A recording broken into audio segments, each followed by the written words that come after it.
প্রথম প্রেমের ডায়েরিটা সে তুমি, প্রথম সেই অপেক্ষা সে তুমি, প্রথম কবিতা লেখার অভ্যাস কারণ সে তুমি, প্রথমবার রাত্রি জেগে গল্প করা সে তুমি, প্রথমবার কারোর দেওয়া গোলাপ চুলে বেঁধেছিলাম সে তুমি, প্রথমবার কারোর প্রথম ছোঁয়ায়, প্রথম চুম্বনে, প্রথমবার কারোর কাছে আসায় নিজের সত্তাকে আবিষ্কার করেছিলাম সে তুমি,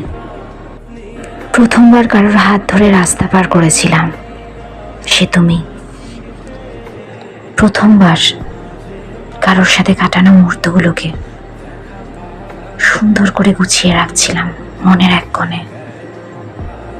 সযত্নে সে তুমি।